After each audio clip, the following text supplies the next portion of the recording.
la orientación de esta formación, a diferencia de otras formaciones que ustedes pueden llegar a hacer en cualquier lado de doctorados, por lo menos la orientación que le doy yo es justamente filosófica, ¿no? Entonces, una clase como esta, donde nos vamos a introducir en los sistemas filosóficos más importantes de la India, es muy importante prestarle atención por el hecho de que eso es, a mi criterio, esta base filosófica, lo que puede llegar a diferenciar a un instructor de otro.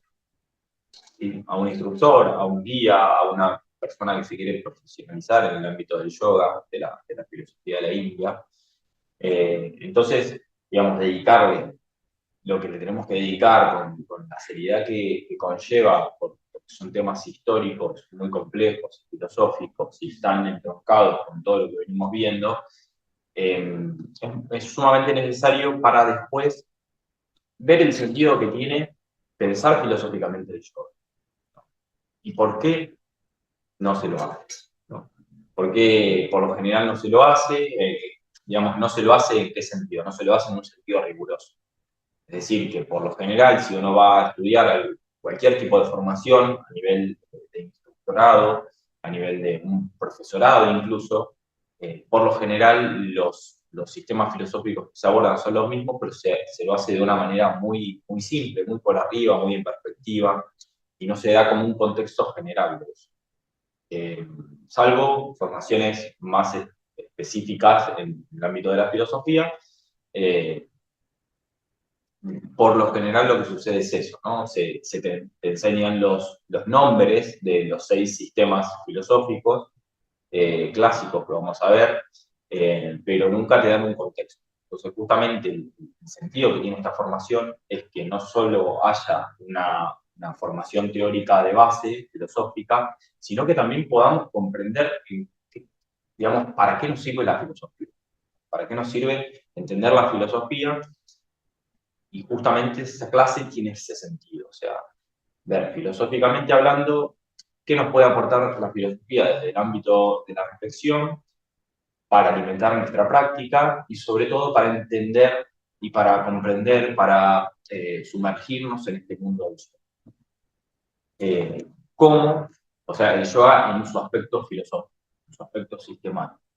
Entonces, hoy lo que vamos a hacer es contextualizar eso, poner en perspectiva todo lo que vimos respecto de los Vedas, de todo lo que planteamos en las clases, digamos, sobre esta cuestión que le dedicamos 2 o 3 clases a determinar, por lo menos históricamente, cuáles eran los textos principales de los Vedas, cuáles eran los textos principales de los Vedas,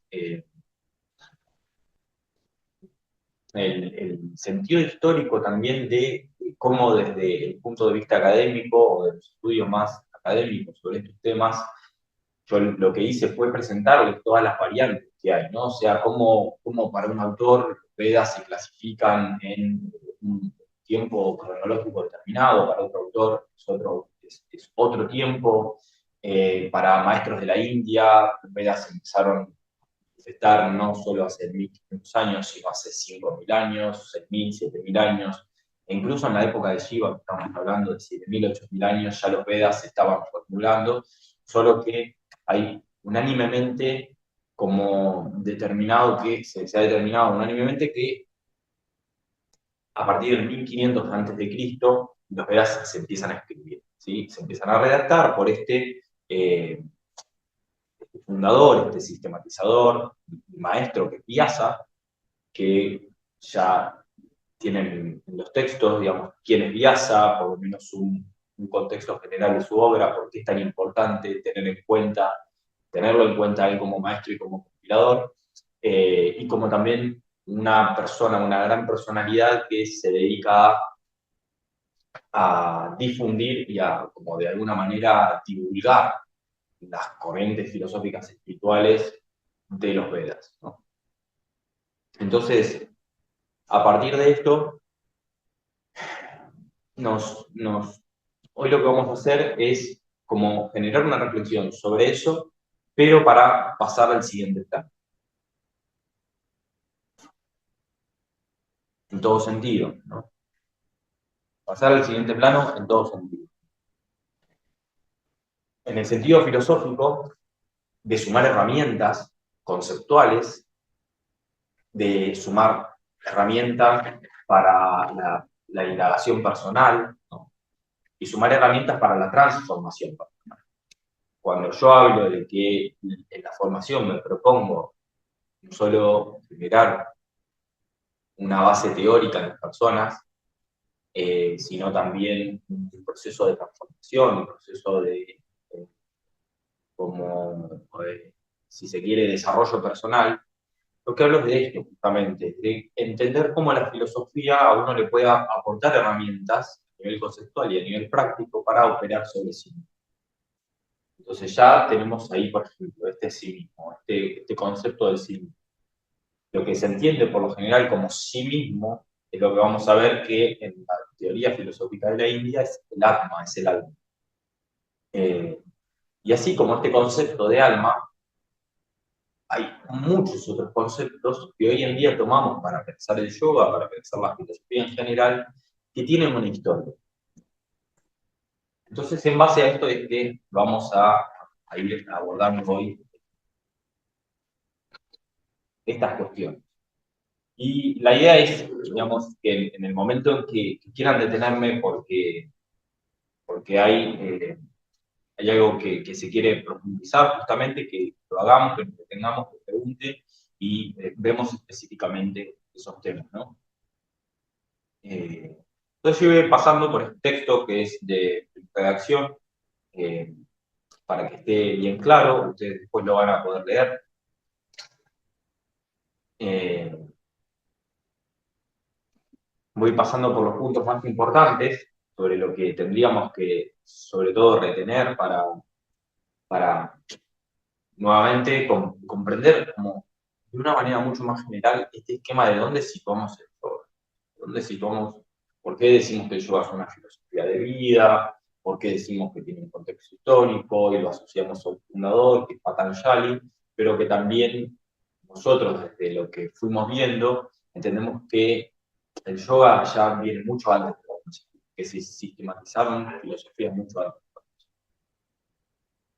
Entonces, en este texto, en un principio, ustedes van a ver que yo les hago una mención a que, si bien tenemos todo un desarrollo yo me tomo de este libro precisamente porque es el que permite poner en perspectiva la filosofía occidental con la oriental, eh, lo que van a ver es que yo ahí hago una salvedad, que es que, si bien es uno de los libros más completos que tenemos para pensar estas relaciones, Fernando Tola y Carmen Dragonetti se siguen tomando de una tradición de pensamiento, es decir, de una concepción ideológica que tiene que ver con, de alguna manera, su línea, que son sobre todo los Vedas y el budismo.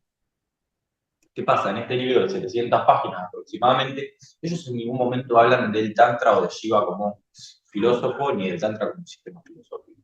Y esto tiene que estar claro porque forma parte también de la mirada crítica que nosotros queremos generar con respecto a la historia de la filosofía, que consiste en eso, en ver quiénes nos cuentan la historia, cómo la desarrollan, a partir de qué textos, a partir de qué fuentes, a partir de qué investigaciones.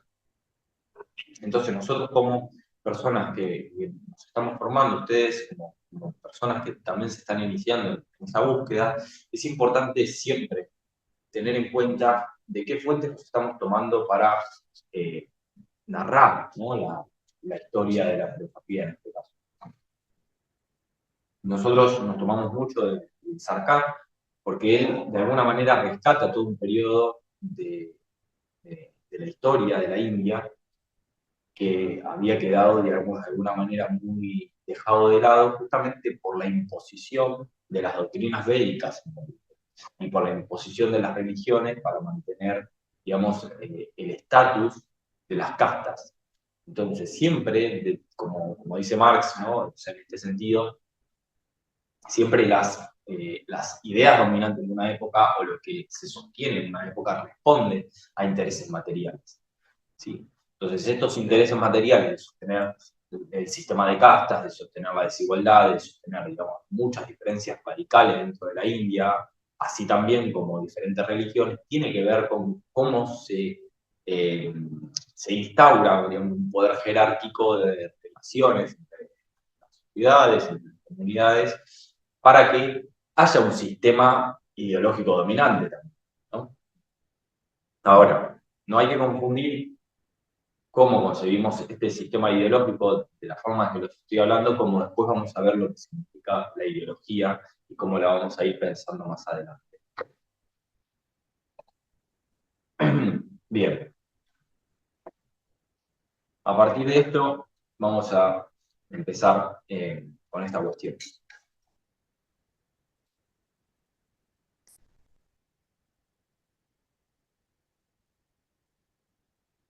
Entonces, la filosofía india, como vimos hasta el momento, tiene una de las características, digamos, una de sus características más importantes, tiene que ver con esta predisposición a la mística, ¿no? A lo misterioso de la religión, a esa aproximación desconocida a su objeto de conocimiento, de alguna manera.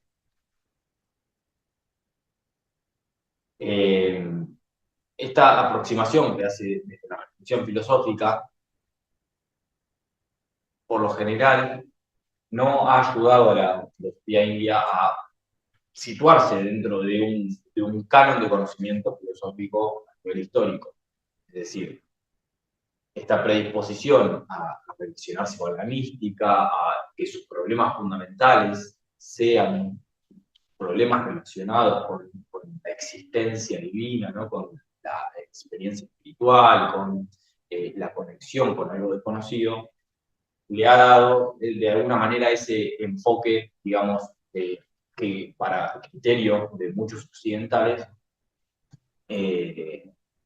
la ha corrido de alguna manera de la concepción de lo que es la filosofía. Desde Occidente se ha aprendido a lo largo de la historia a descartar la filosofía india por este motivo, ¿no? De alguna manera por este carácter místico, por este carácter, digamos, que muchas veces se ha dicho que es irracional o religioso. Desde la antigüedad, de los tiempos históricos de la concepción misma de la filosofía india, como estamos viendo, que esta concepción aparece ya en los textos védicos, ahí es donde aparecen las primeras reflexiones filosóficas, que son textos religiosos, son textos mitológicos, que tienen muchos elementos de mitología, elementos culturales, elementos de la sociedad, etc.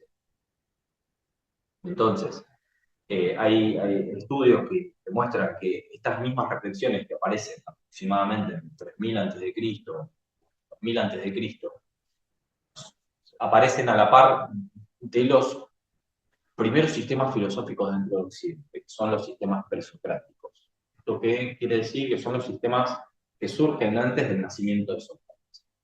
Sócrates se lo sitúa de alguna manera como un referente, un padre, o uno de los fundadores de el quiebre entre lo que vendría a ser una de las distinciones fundamentales para pensar la filosofía, que es la distinción entre el mitos y el logos. Es decir, el pasaje de narrar acontecimientos históricos o acontecimientos culturales o mismo teorías sobre la creación de nuestro mundo de una manera no fundamentada, que proviene del mito,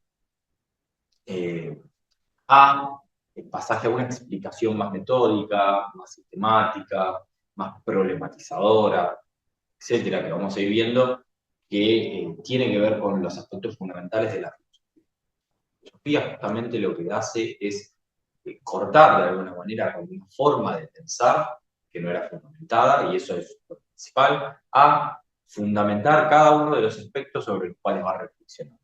Es decir, si antes, desde la mitología, decíamos, bueno, ¿de dónde viene el mundo? El mundo viene del agua, por ejemplo, o el mundo proviene del agua como un elemento primordial, que sucede en muchas mitologías, o el mundo viene de, digamos, la creación de un ser sobrenatural que vivía de dónde, ¿no? Como explicaciones mitológicas, hay muchos mitos a los que se puede recurrir, pero en síntesis, esa cuestión, lo que tenemos que ver, lo relevante de eso es plantearse la cuestión de qué hace la filosofía para problematizar y cómo nos puede ayudar a nosotros a problematizar no solo una formación, sino nuestra propia vida.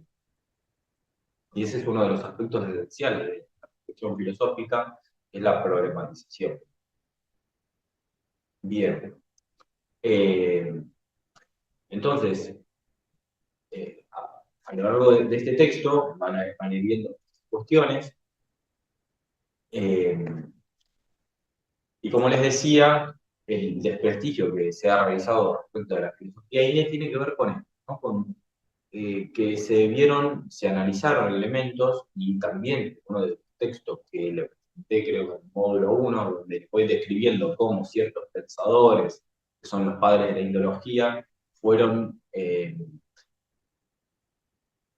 interpretando y analizando las obras más importantes de la filosofía india o de la cultura india, como por ejemplo el Bhagavad Gita, y realizando interpretaciones de estos textos en base a una óptica cristiana, a una perspectiva cristiana. ¿Qué quiere decir? El cristianismo no solo es una religión, sino que dentro de toda la Edad Media el cristianismo fue la manera de pensar filosóficamente hablando, ¿sí? Es decir, la interpretación filosófica en boga en la época era cristiana. Había una filosofía cristiana y había pensadores y filósofos que creaban sistemas filosóficos a partir de la religión, ¿sí? Entonces, estos mismos filósofos fueron los que de alguna manera, incluso desde lo que menciona en este texto, una corriente muy importante para esto, que es el idealismo alemán, es una corriente del siglo XVIII, siglo XIX, que van a ser como los pioneros de alguna manera en traer toda la cultura de la India a Occidente.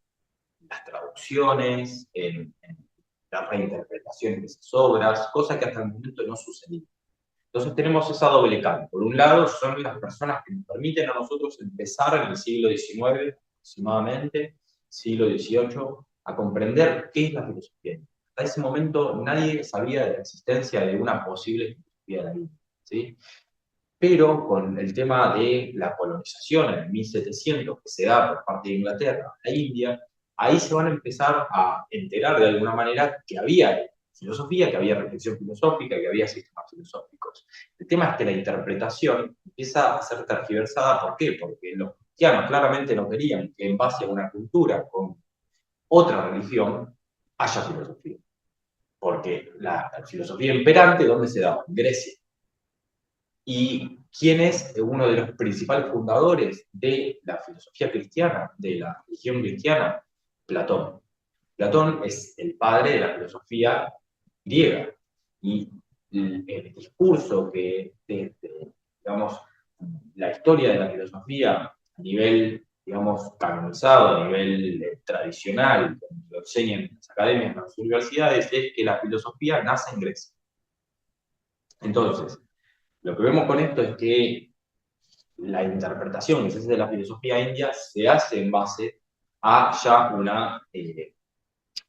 una adjudicación o un valor, digamos, puritano de alguna manera, respecto de la filosofía occidental. O sea, la filosofía es de Occidente y no hay filosofía en otro lado. Esa es la manera de verlo. ¿Por qué? Bueno, por esta especie de fundamento de que la filosofía india era irracional, era mística y siempre estaba asociada con temas religiosos. Eso es lo que vamos a tratar de ver ahora. ¿Por qué sucedía esto? Y una vez que comprendamos ese sentido, en base a las cuestiones que vimos de los Vedas, ahí vamos a poder comprender un poco más por qué también el yoga hasta hoy en día se lo sigue relacionando con aspectos religiosos, con aspectos, digamos, laicos y demás. Que yo creo que se mezcla mucho con lo que es la espiritualidad con lo religioso, hoy en día aún. Mm. Digo, entonces es como que siento que viene por ahí también esa fusión. Es re espiritual, te dicen, como refiriéndose, es religioso. O sea, Claro, no hay conocimiento. sobre real, sobre... Claro, ¿cuál es la base que nosotros formamos para ver esa distinción? Que lo vimos en la clase pasada. La base, Claro, nosotros nos planteamos un tema para distinguir justamente dentro de la filosofía india, religión, de otra forma de relacionarnos con el espíritu. Si se los digo, se lo van a acordar. Sí, sí, que está ahí. tiene que Lo ver, vimos en hace 2 clases. Fue el último tema que vimos. Que distinguimos, bueno. tiene que ver con el Dharma, te iba a preguntar. Sí, esa es la diferencia. Claro, eso es lo que a nosotros conceptualmente. Claro, pero en mi vida escuché ese concepto. O sea, si no me meto a estudiar con vos, ¿me entendés? Por ahí me llegaba. No es algo como que tenés, está divulgado. Claro, y cuando se difunde, por lo general no se hace una aproximación filosófica de eso. Es decir, se dice, bueno, no, el Dharma es esto, esto y esto. Y lo sacaste de un manual. Entonces no existe un análisis de por qué el Dharma es eso y en qué consiste, en qué sistema filosófico se lo empezó a pensar. Entonces, justamente, el ejercicio filosófico es ese, no es lo que vamos a ver ahora. En el sentido de cómo, digamos, rastreamos un concepto, por ejemplo, el concepto de Dharma. ¿Cómo lo rastreamos? A qué otras nociones se remiten y demás.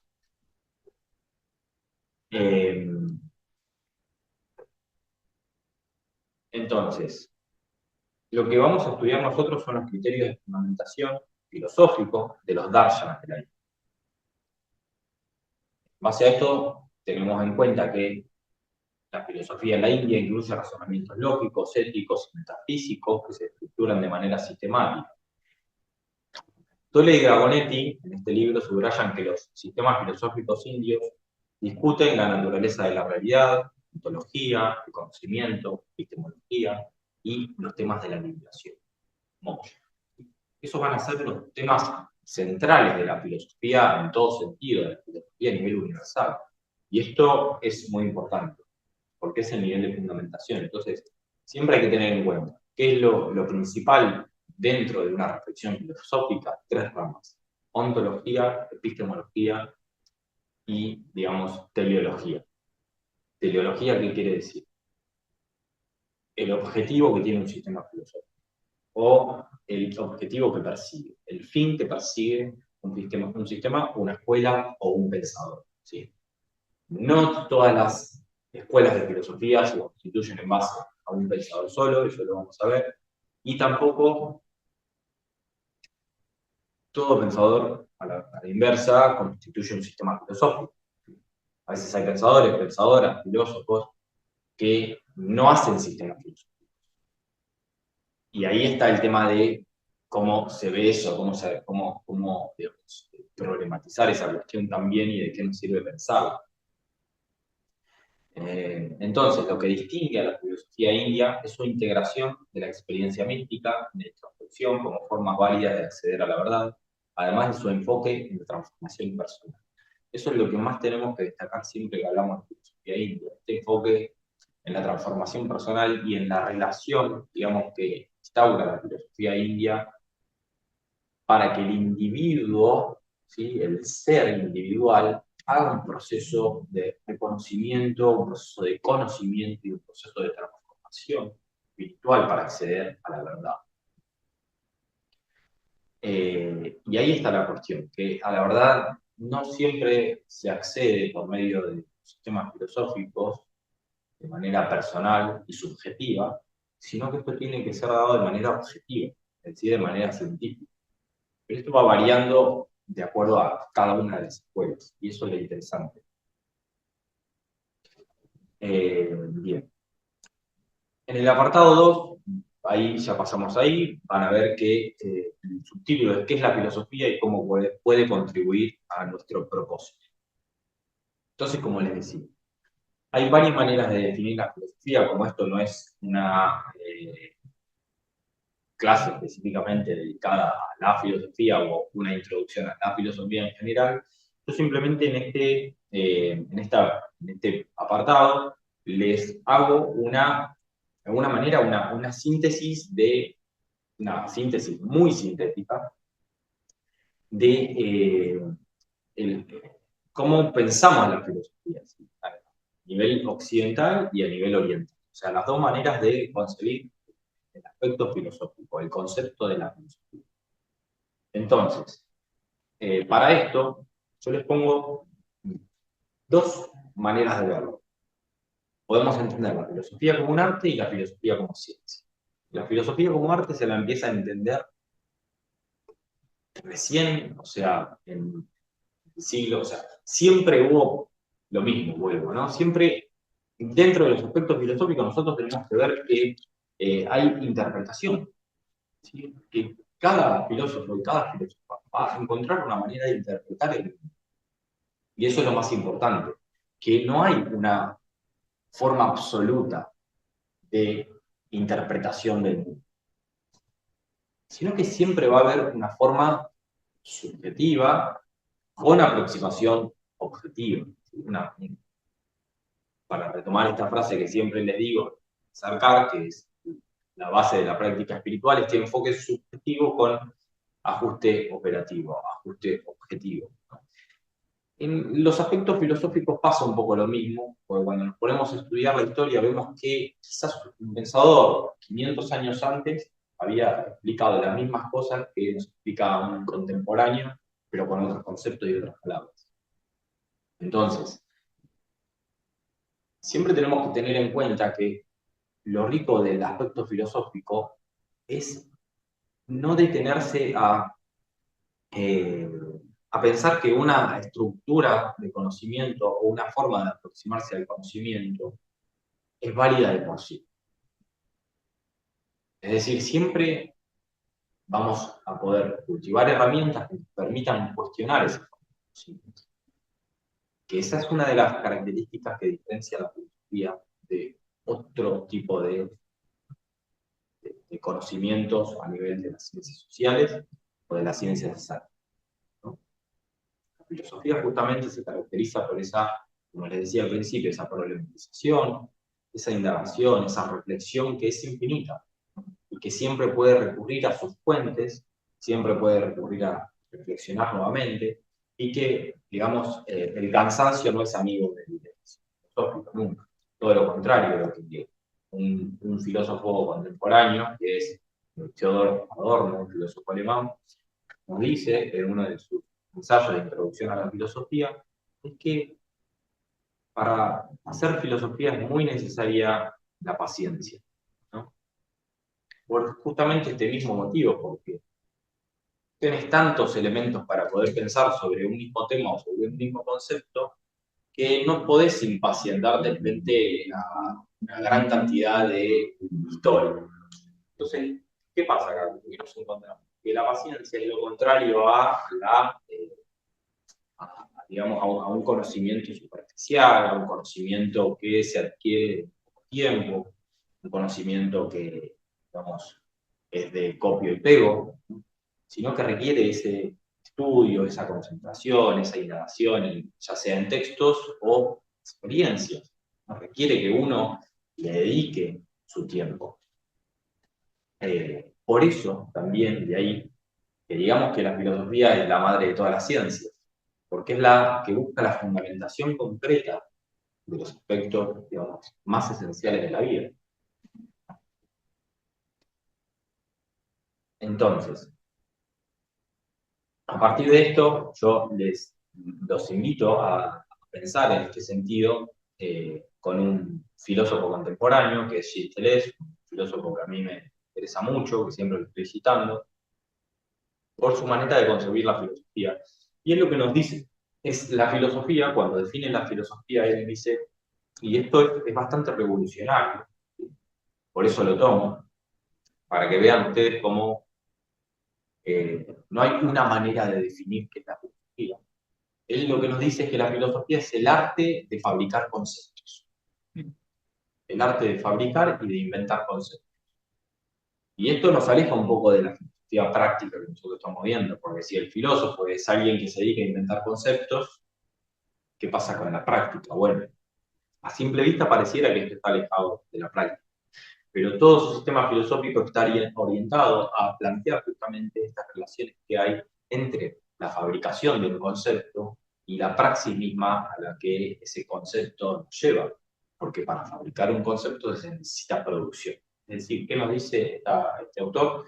Nos va a decir que los conceptos no son, digamos, entidades ideales que están en un mundo aparte y que nosotros los tenemos que, de alguna manera, intuir por medio de una abstracción espiritual.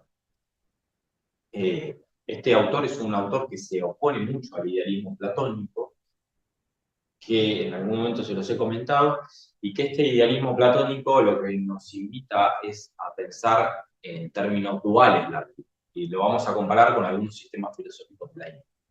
Este dualismo platónico, para hacer un paréntesis, se basa en el paradigma de la línea. Seguramente en algún momento escucharon hablar de la alegoría de la caverna de Platón, que ahí se describe esta alegoría, este paradigma de la línea, donde Platón, hace muchísimos años, 2000 años más o menos, y en base a todo eso se va desarrollando la cultura occidental, plantea esta división, que hay un mundo inteligible y un mundo sensible.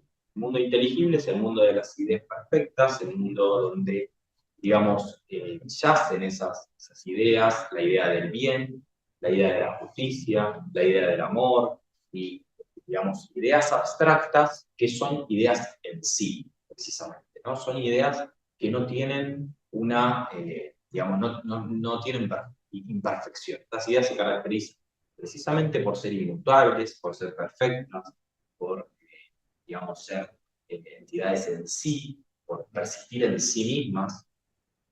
Y la tarea del filósofo consiste justamente en percatarse de la existencia de estas ideas por medio de un proceso gradual, ir ascendiendo desde el mundo sensible, que es corruptible, que es finito, que es mutable, que es cambiante, que es perecedero, que es imperfecto, etcétera, para llegar a conocer estas ideas. Entonces, cuando uno llega a conocer estas ideas, que son, digamos, la esencia de las cosas mismas, ahí es cuando se da el proceso de conocimiento, el proceso epistemológico. Ahí es cuando nace la primera de las concepciones científicas, es decir, acerca del conocimiento. Ahí, en esta teoría de la teoría de la caverna, parte toda la ciencia moderna.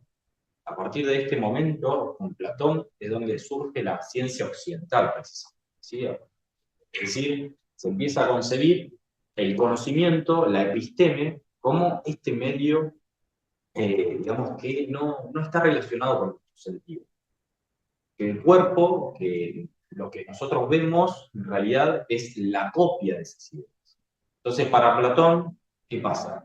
Nosotros no conocemos el bien, no sabemos lo que es el bien. Porque acá estamos en un mundo que por lo general no nos muestra qué es el bien. Entonces, para conocer qué es el bien, nosotros tenemos que indagar, separarnos de este mundo sensible y acceder al mundo inteligible, al mundo de la razón. ¿Y de cómo?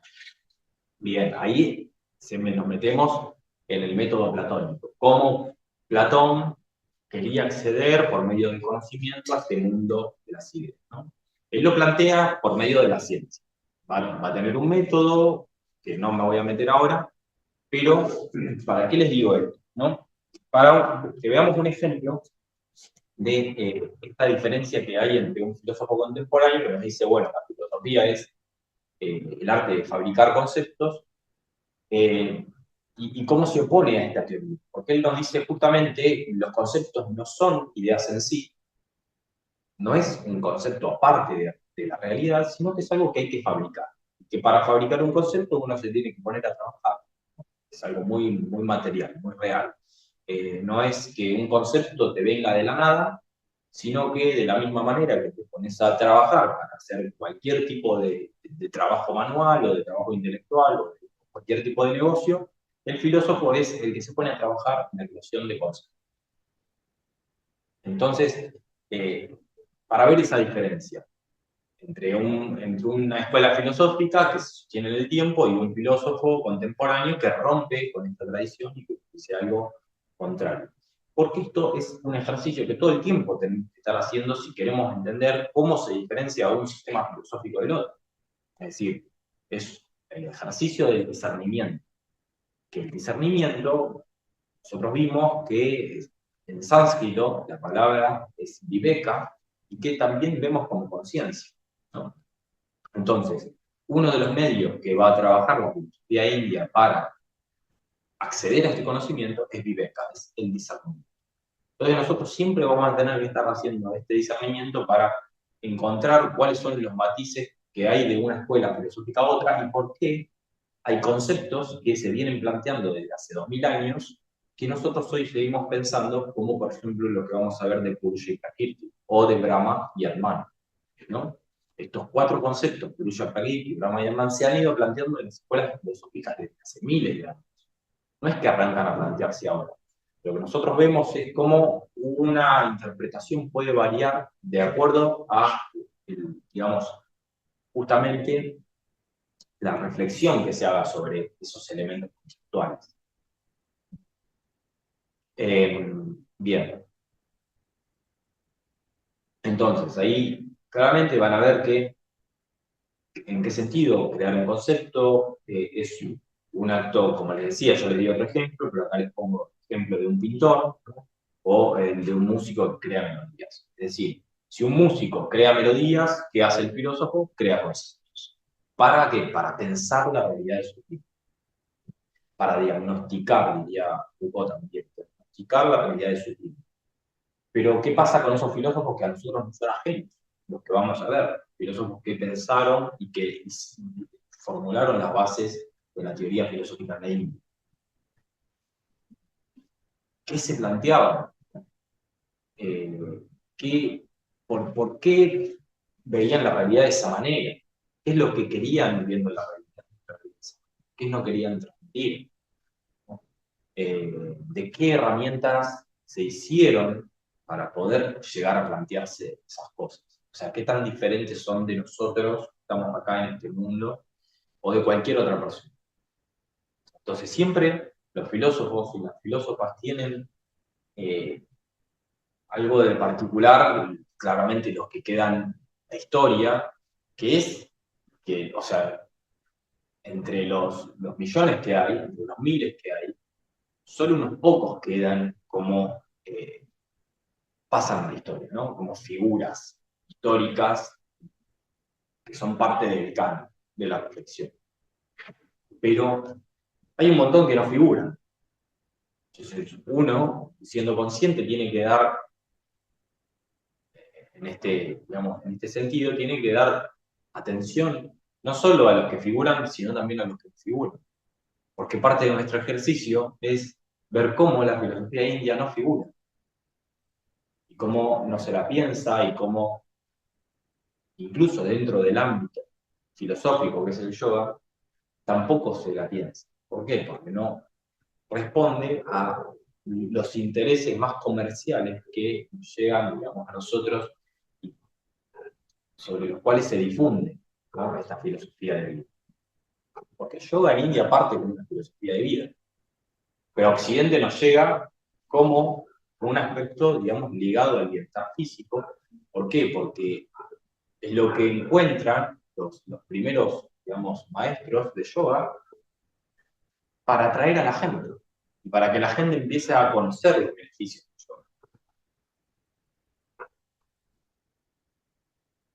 Entonces, aquí yo les propongo, en este texto lo van a ver, es hacer un primer ejercicio filosófico que consiste en hacernos tres preguntas. Tres preguntas que son las fundantes de toda concepción filosófica. Estas preguntas son: ¿de dónde venimos?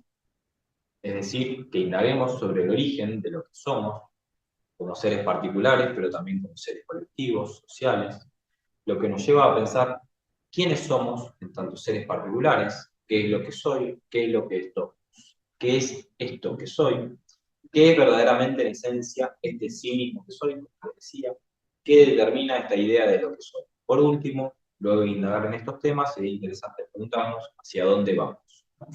Tres preguntas fundamentales que ya son de por sí un ejercicio. O sea, preguntarnos en esto y no responderlo inmediatamente. Porque ahí estamos en el otro tema. La filosofía no busca respuestas dadas. respuestas que impliquen el sentido común. Justamente se corre de este sentido común, de digamos, esta especie de facilidad, esta especie de conocimiento tácito, conocimiento más llano, más horizontal, para entrar en lo profundo de estas cuestiones. O sea, no es que me pregunto, bueno, ¿de dónde vengo? De la panza de mi mamá. Bueno, sí, claro, ¿no? Como decía, como muy, muy llano. Sino ir más allá de eso. Eso es lo que, ese ejercicio de ir más allá, de ir al fundamento de la cosa, de lo que la filosofía llama la ontología. O sea, la rama de la ontología, ¿qué es? La rama que estudia el ente en tanto ente. Esto lo define Aristóteles, que es la metafísica. La metafísica es el estudio del ente en tanto ente, es decir, del ser en tanto ser. Y ahí uno empieza a preguntarse estas cosas, y es lo que, por ejemplo, hizo Platón en este momento que estamos hablando. Cuando Platón veía una mesa, no sé, un trozo de madera, para Platón este trozo de madera que veía no era un trozo de madera, era la copia de la esencia, de la idea del trozo de madera.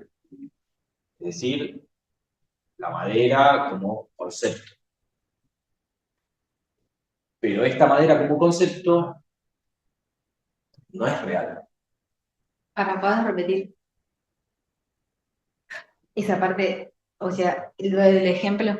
Claro, o sea, lo que vemos acá, o sea, conceptualmente nosotros vemos algo, vemos un trozo de madera, pero conceptualmente uno puede decir, ¿pero qué es? El trozo. Claro, ¿qué es esto que veo? ¿Cuál es la esencia de lo que veo? ¿No? Del objeto, por ejemplo. ¿Cuál es la esencia de lo que soy? ¿Hay una esencia? Entonces, todas estas reflexiones llevan a determinar la realidad del ente de una manera diferente.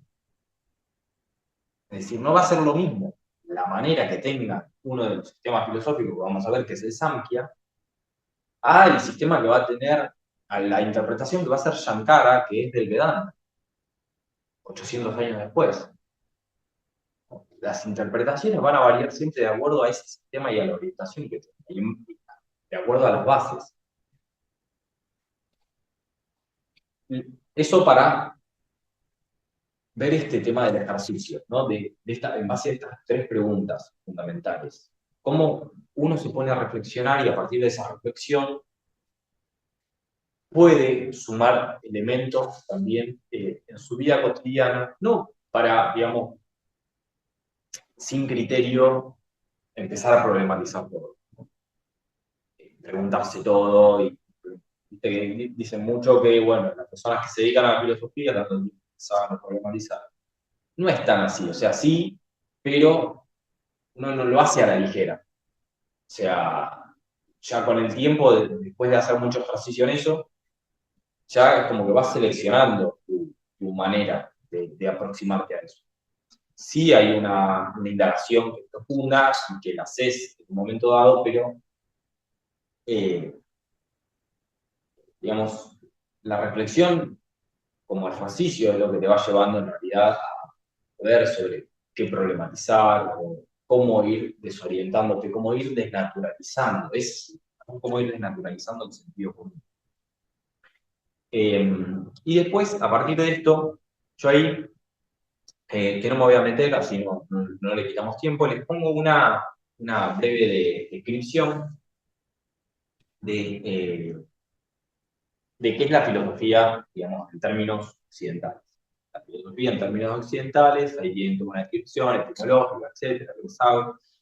Pero bueno, tiene que ver con uno de los primeros momentos en que se describe, ¿no?, la actividad de Pitágoras como uno de los presocráticos. Pitágoras es un filósofo antiguo, que es el inventor acá en Occidente de grandes inventos de la geometría y desarrollo de la matemática,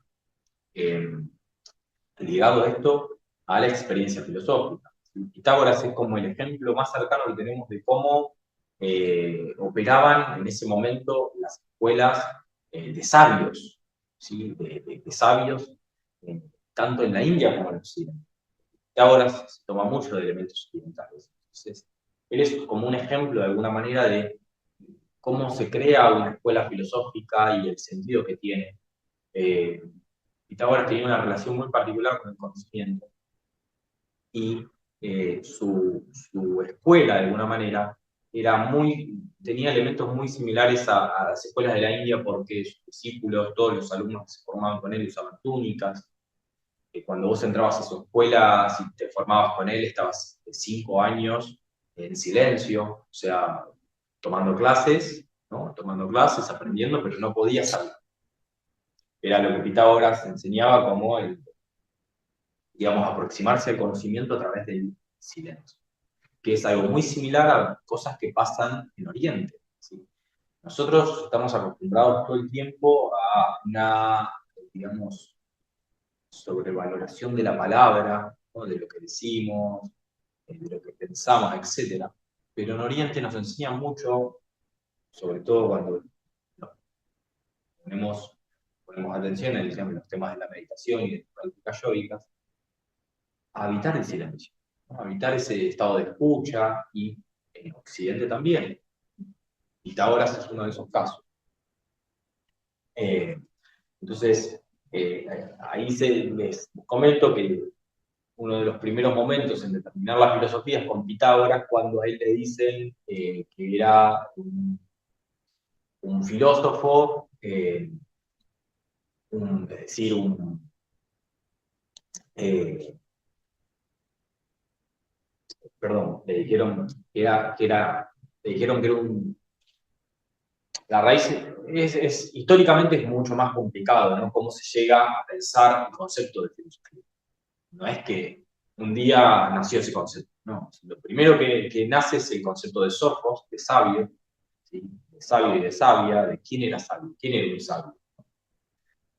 Hay unas características que determinan quién era sabio, por qué era sabio, qué era la sabiduría, etc. Entonces hay un momento dado en que como Pitágoras ya era muy conocido en su época, sus conocimientos, digamos, en todo nivel, y cómo sobrepasaba a todo el mundo en sus conocimientos, le dicen que él era un sofo.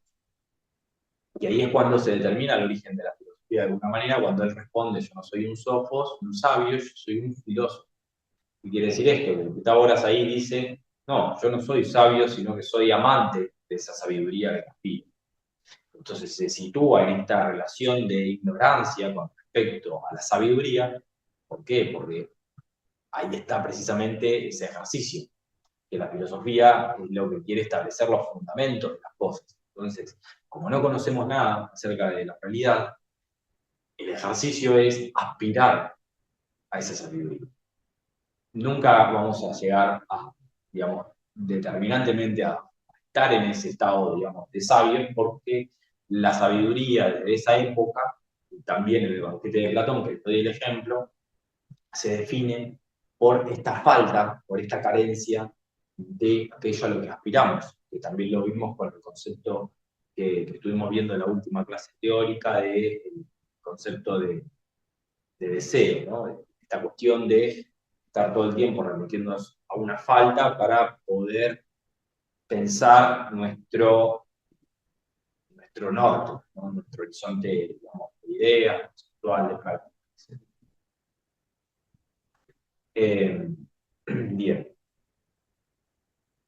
Ahí, en ese momento, es cuando les decía, se determina esa cuestión del sistema filosófico, y después van a tener también una aproximación a esta noción de sistema.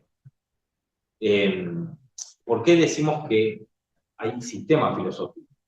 El concepto que nosotros utilizamos para hablar de filosofía india en realidad no es filosofía, propiamente dicho. La filosofía es un concepto griego, concepto de filosofía. Pero lo que se utiliza en India es el concepto de darshan, que significa cosmovisión o visión. Y comparten muchos elementos, como por ejemplo estas 3 características que les decía, que son las bases de todo pensamiento filosófico, que es la ontología, la ética y la epistemología. Es decir, la reflexión sobre la esencia, la reflexión sobre el conocimiento y la reflexión sobre la ética, que es lo que conduce finalmente a pensar la teleología. La ética está relacionada con el telos, que es el fin, y que implica digamos, esta reflexión sobre el sentido de la vida humana. ¿Para qué estamos acá? ¿Tenemos un fin o no lo tenemos? Ese es el sentido. Entonces, ahí yo le puse una definición del sistema, según Kant, que él dice el sistema es el conjunto de conocimientos organizados según principios en el que cada parte encuentra su lugar y contribuye a la totalidad del saber. Esta cuestión de la totalidad del saber justamente nos sirve para pensar la noción de sistema. Un conjunto de partes ordenados que de alguna manera tiene esta orientación a generar una totalidad. Pero esto también es parte de una visión, porque no todo sistema filosófico aspira a esa totalidad. Y no todo filósofo quiere esa totalidad. Entonces esto, si bien puede parecer confuso, ¿no? Nosotros tenemos que ya, como una primera aproximación, poder verlo. Que si bien la filosofía se caracteriza por ser sistemática, dentro de esta visión de la filosofía, eso es un paradigma. Porque no todo filósofo ve a la filosofía como un saber sistemático. Hay muchos filósofos dentro de la historia que no quisieron hacer sistema, sino que hicieron filosofía de otro modo. Y eso no quita el hecho de que sean filósofos o de que hayan hecho filosofía. Y esto va relacionado sobre todo para entender el rol de la filosofía dentro de la India. Porque muchos de los filósofos y de las filósofas y de los maestros de yoga y sabios dentro de la India no hicieron sistema. Muchos sí, pero otros no. Y muchos más en Oriente que en Occidente. Justamente por esta noción de comprender la vida desde otro horizonte, no desde una sistematización lógica, racional, etcétera, sino desde una experiencia más mística, más de aproximación personal, subjetiva, y a partir de eso generar una cosmovisión de vida. Bien. Otra de las características del saber filosófico, que es la que siempre mencionamos, es la crítica. La revisión de sus propios fundamentos, como decíamos, y la puesta en cuestión de los mismos. Reflexión y crítica son el ejercicio filosófico por excelencia que posibilitan que el ser humano expanda su visión más allá de lo conocido, de lo ordinario de la vida cotidiana, de lo que se presenta regularmente a los sentidos. La reflexión y la crítica hacen que el individuo se pregunte por la relación que hay entre lo conocido y lo desconocido, e indague en tal interacción que hay entre su mente y los sentidos, que se pregunte por la relación que hay entre la mente y lo que la mente no puede conocer.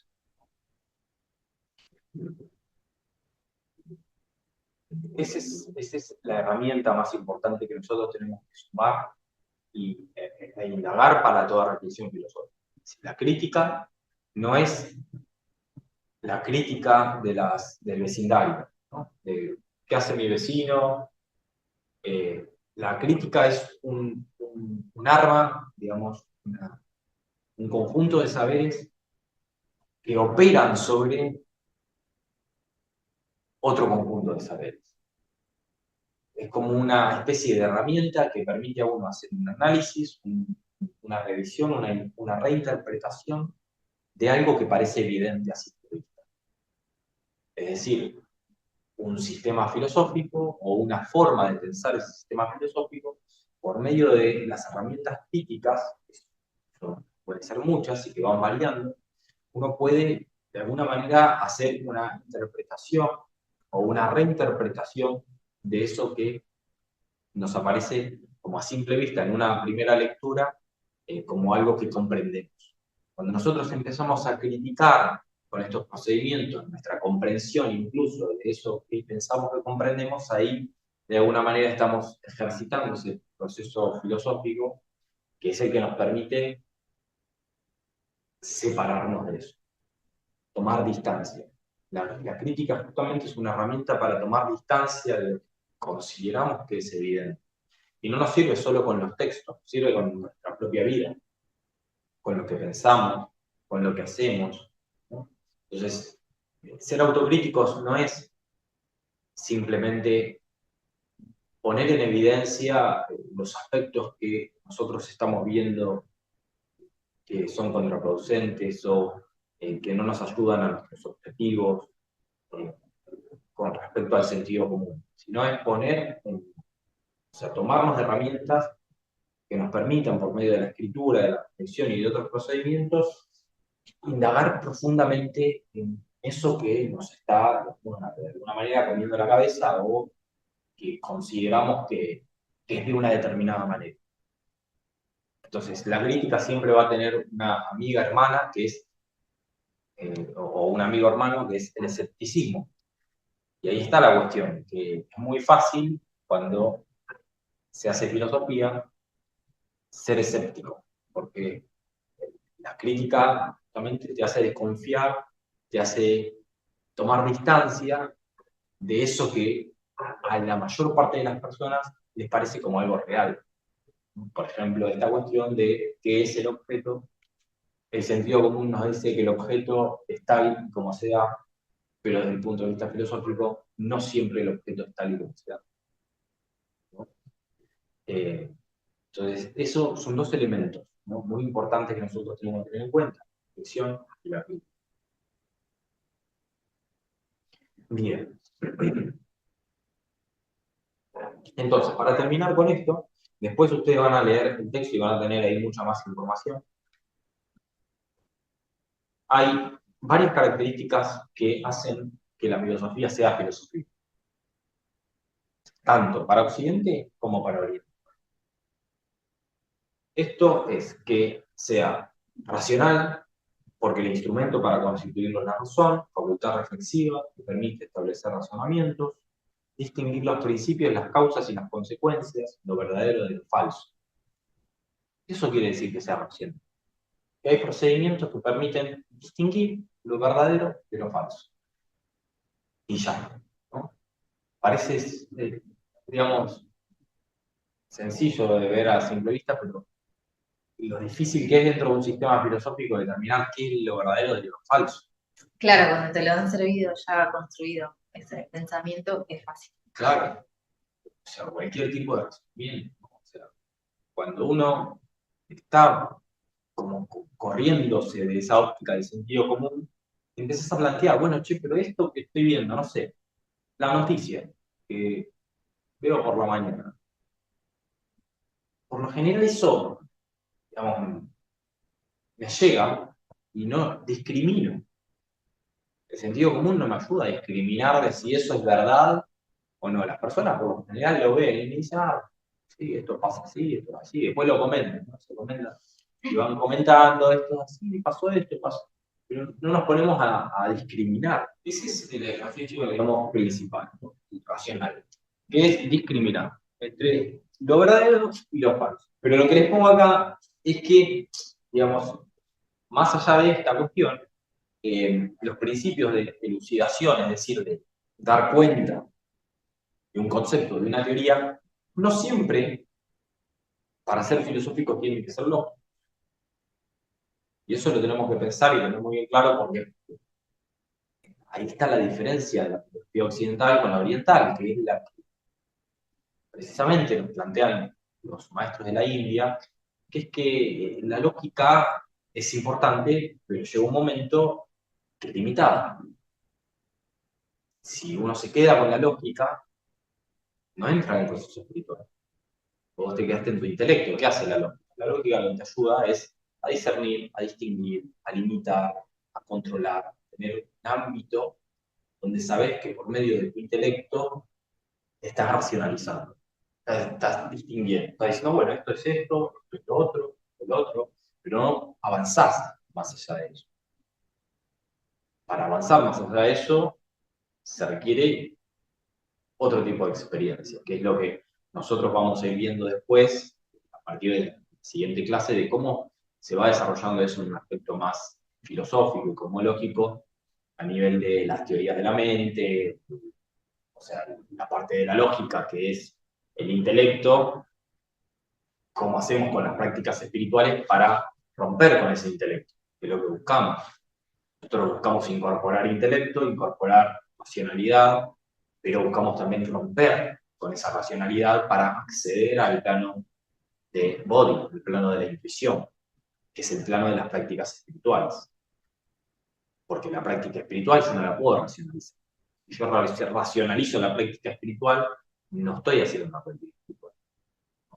Entonces eso siempre tiene que estar muy en claro, porque no todo sistema filosófico, vuelvo a repetirlo, digamos, se basa con los mismos principios, se aborda los mismos principios. Puede haber filosofía sin que sea una filosofía lógica, sistemática, ¿no? La filosofía también, otro de sus aspectos, sus características, es que es totalizante, como decíamos antes, ¿no? Pero frente a esta totalización también existen filosofías que no totalizan, que son fragmentarias. Filosofías fragmentarias, ¿qué quiere decir? Que no buscan remitir todo un conjunto de teorías a un fin último, y que son filosofías iguales, y que podemos aprender mucho de esa fragmentación, de ese ámbito de lo fragmentario, ¿no? Es metódica, hace uso de métodos, de procedimientos para poder llegar a sus conclusiones, es sistemática, veíamos, es crítica, es problemática, es profunda y fundante. Esas son las características más importantes que nosotros siempre tenemos que tener en cuenta para distinguir en qué se basa esta diferencia entre filosofía, mitología y religión. La religión no es problemática ya de por sí, porque no se puede problematizar algo que conlleva principios inamovibles. No es crítica, porque no se critica a ella misma, mantiene sus bases por medio de la tradición, una ortodoxia, las mismas concepciones se van sosteniendo a lo largo del tiempo por medios jerárquicos, es decir, no se cuestiona, lo que dice el Papa es la verdad, entonces no podemos cuestionar al Papa, podemos criticar al Papa, pero vos dentro de la filosofía podés criticar a quien quieras, siempre que lo hagas con criterio, a no ser que estés diciendo una boludez, siempre vas a tener la forma de criticar, y tu herramienta es el lenguaje. O sea, en la filosofía, la herramienta más importante que tenemos es el lenguaje. Es lo que nos permite utilizar todos estos procedimientos para construir esta visión del mundo. Hay un filósofo que se llama Wittgenstein, es un filósofo prusiano, alemán, que él decía, los límites de mi mundo son los límites del lenguaje, ¿no? De mi lenguaje. ¿Qué quiere decir esto? Él era un lingüista, ¿no? Uno de los pioneros de las investigaciones en este campo y desarrolló muchos aspectos de esta cuestión. Y lo que nos da a entender esto es que como concebimos las cosas, es como también estamos determinándolas. Si yo nombro algo y digo que esto es de tal manera, y ahí te estás limitando. Estás limitando tu mundo, tu concepción del mundo. Si vos decís, bueno, que el mundo es Castelar, que el mundo es Morón, que el mundo es Buenos Aires, Argentina, te contás, tenés todo un relato de cómo es este mundo, toda una configuración a través de tu lenguaje, de un lenguaje, digamos, que heredaste, porque la lengua ni siquiera es nuestra. Incluso tenemos que pensar que la lengua nos habla, nosotros, que somos hablados por esta lengua, por medio de la tradición, por medio de la costumbre. Entonces, la desnaturalización tiene que ver con eso, con cómo cuestionamos nuestro lenguaje, incluso el lenguaje que utilizamos, el lenguaje cotidiano, y de cómo podemos generar un proceso, digamos, de crítica sobre eso y de reflexión para crear otra concepción del mundo a partir de la modificación de nuestro lenguaje, que es la herramienta que tenemos para cambiar nuestra percepción de la realidad. El lenguaje es el pensamiento, es decir, lo que pensamos es lo que de alguna manera hacemos. Las acciones vienen de acuerdo a los pensamientos que tenemos. Entonces, si uno piensa el caso más, el ejemplo más cercano que puede tener es, si uno piensa, modifica, problematiza su relación con la alimentación, a partir de eso puede cambiar su acción en relación a la alimentación. Si vos no problematizás, no cuestionás, no pensás cómo te estabas alimentando, es muy difícil que puedas generar una práctica de eso. Entonces, el pensamiento siempre determina de alguna manera, como que es la semilla que va a determinar la acción. Y eso es muy interesante desde el aspecto filosófico. Bien. Ahora, como les decía, dentro del aspecto filosófico de la India, nosotros tenemos que denominamos a estos sistemas filosóficos como darshanas, que significa visión, cosmovisión. Dentro de la larga historia de la filosofía de la India, nosotros vimos que las primeras reflexiones filosóficas, siguiendo también a Tola y a Dragonetti, aparecen en los Vedas. ¿Por qué? Es ahí donde vemos en uno de los signos del Rig Veda, principales signos del Rig Veda, donde se empieza a plantear la reflexión, la indagación de qué es el mundo. Y entonces ya cuando empezamos a problematizar esta existencia y nos empezamos a preguntar de dónde viene el mundo que vemos, o de dónde proviene, qué es lo existente y qué es lo no existente, si hay una relación entre la existencia y la no existencia, eso que llamamos la nada, que en sánscrito se denomina nirgun o nirvana, ¿no? Para el budismo. ¿A qué aspira el budismo? A ese nirvana, a ese vacío, a ese sentido de vacuidad, la disolución permanente del ego, ¿no? De este sentido de individualidad que tenemos, que nos la da justamente la percepción sensorial sobre el mundo. Percibimos que somos y tenemos un cuerpo. Entonces, ¿qué pasa? Nuestra construcción, nuestra visión de mundo, desde que nacemos, se empieza a orientar en relación a este cuerpo, a este yo que nos es dado y que de alguna manera también la sociedad lo va fabricando. Entonces, en esta relación que se empieza a plantear a partir de los Vedas es donde se empiezan a ver las principales reflexiones filosóficas. Pero nosotros vamos a ver que dentro de la India hay una gran diversidad de escuelas filosóficas, de las cuales vamos a introducir hoy 6, muy por arriba, y que si a ustedes les interesa el tema, lo vamos a poder profundizar en la siguiente clase. Dentro de estas escuelas hay 20 escuelas que son las principales, de las cuales no vamos a ver todas, como les digo, vamos a ver 6, que son los Vedas, lo que sigue los Vedas son las Upanishads. En las Upanishads es donde encontramos los primeros elementos de reflexión filosófica. Son textos muy antiguos, digamos, las versiones más académicas sitúan a los Vedas en el 1500 a.C., los Upanishads entrando en el año 800 a.C. aproximadamente, es ahí donde se empiezan a formular estos textos, y los Upanishads son muchísimos textos, son varios textos, escritos generaciones tras generaciones, y es donde se relata la existencia de los primeros filósofos y filósofas, reflexionando sobre aspectos de la realidad, aspectos ontológicos, epistemológicos, etc. Pero siguen siendo las Upanishads, digamos, entendidas como con elementos mitológicos y religiosos, que muchas veces son descartadas del pensamiento filosófico justamente por eso. Pero las personas que nos dedicamos a estudiar esto en profundidad, vemos que ya a partir de ahí empiezan a haber muchos elementos de la reflexión filosófica porque empiezan a aparecer como protagonistas filósofos y filósofas dialogando entre sí por medio de un método que es muy similar al, digamos, impuesto por Platón en la cultura occidental, que es el método mayéutico, el método dialéctico. Después tenemos como segunda escuela los maestros del error, que son los materialistas, amoralistas, atomistas, escépticos, que también los hubo en la India. ¿Sí?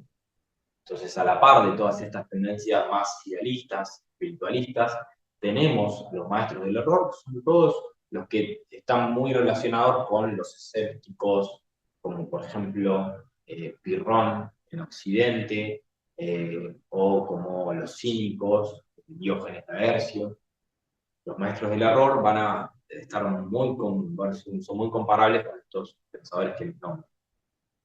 Después tenemos el jainismo, que es una de las doctrinas religiosas, filosóficas, que surgen aproximadamente unos 500 años, 600 años o hasta 1000 años después del Tantra de Shiva.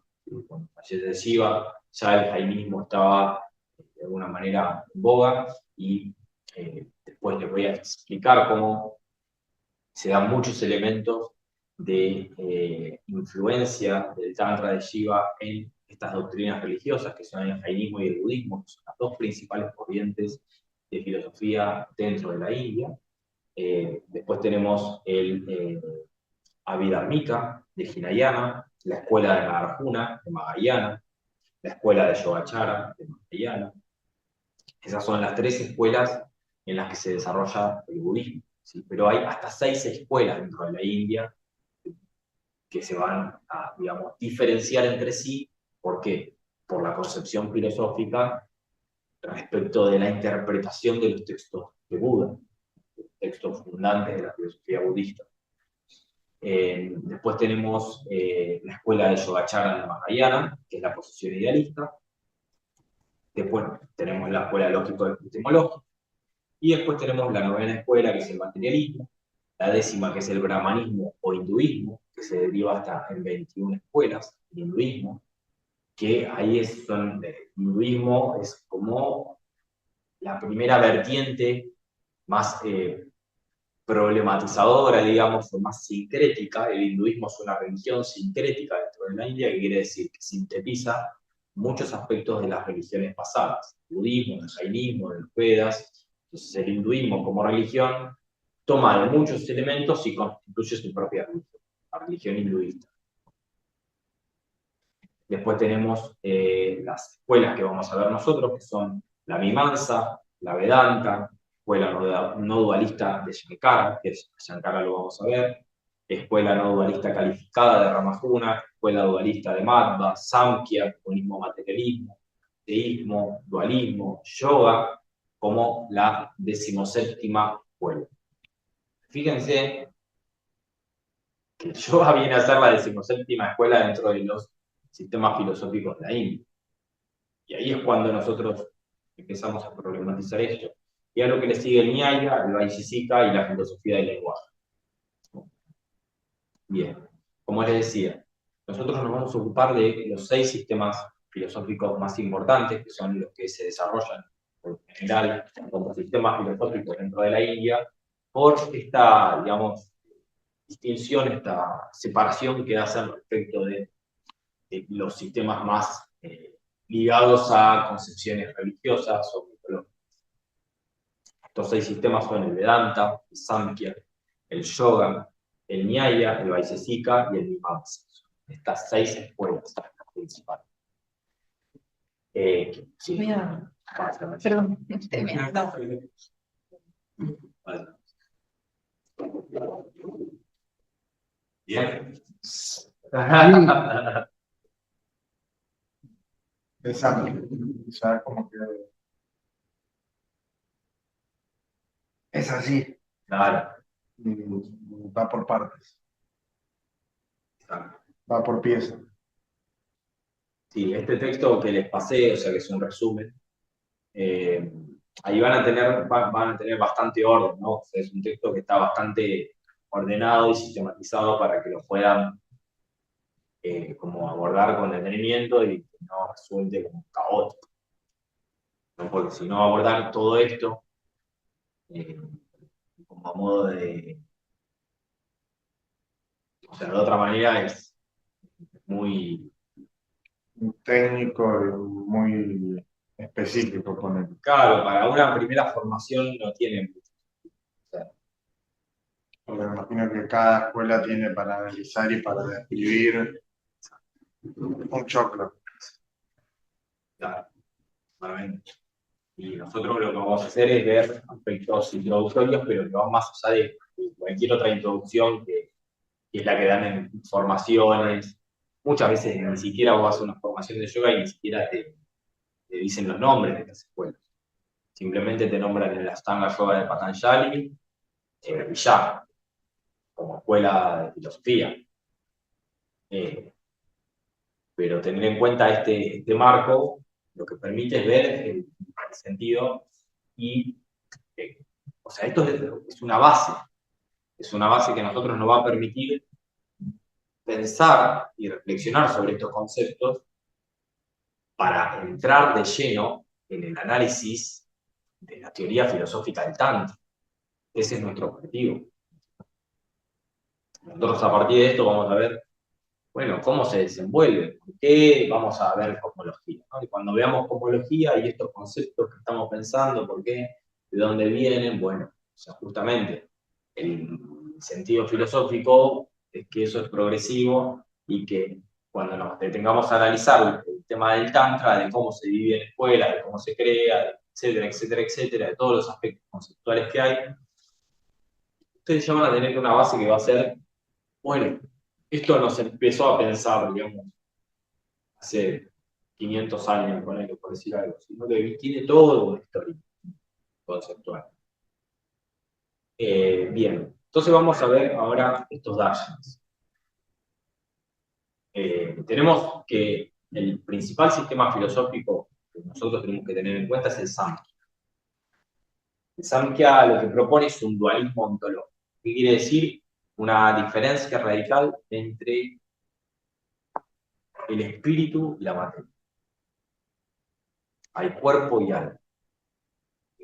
Esto se traduce de Purusha y Prakriti.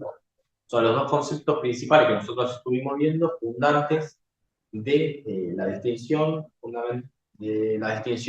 digamos, de estos aspectos, de la naturaleza, de la realidad y de la conciencia y la espiritualidad. Es un dualismo. Es decir, la realidad se explica en base a esta división, a esta distinción. O sea, no es que hay un alma que es lo mismo que el cuerpo, sino que hay un alma y un cuerpo. Hay conciencia y materia. Y en base a esto se desarrolla este sistema filosófico del cual el fundador es Kapila, y que acá les pongo el texto fundacional de una manera de este Samkhya, es el Samkhya Karika de Ishvarakrishna, que data del siglo IV después de Cristo, cuarto, quinto después de Cristo, aproximadamente. El Samkhya se caracteriza por también sintetizar muchos puntos de vista de sistemas o de opiniones o de reflexiones filosóficas anteriores. Siempre tienen que tener en cuenta de que todos estos sistemas filosóficos van a partir su reflexión, o sea, van a llevar a cabo su reflexión filosófica a partir de los textos upanishádicos y védicos, por lo general. Siempre van a partir de sus textos. Y muchos de los sistemas filosóficos se van a desarrollar como una respuesta o como una interpretación de textos. Al contrario de lo que pasaba mucho en Occidente, que era que si bien los autores fundantes de la filosofía occidental, que son Platón y Aristóteles, Aristóteles hace esto, de alguna manera va a comentar toda su doctrina filosófica desde tiempos muy antiguos, pensadores, escuelas, y las va debatiendo. Estos autores, fundadores de los primeros sistemas filosóficos dentro de la India, lo que hacen es relacionarse y reinterpretar muchos textos antiguos para crear sus sistemas filosóficos. Y eso es lo que a veces se ha tildado mucho de que la filosofía contenía criterios mitológicos o irracionales o espirituales, pero como les decía también, eso es un aspecto ideológico porque gran parte de la filosofía occidental se basa en esta relación con la espiritualidad, sobre todo si pensamos en Platón. Entonces, ¿cuál es la doctrina central del Samkhya? Es este dualismo que le digo, entre Purusha y Prakriti, conciencia y principio operativo.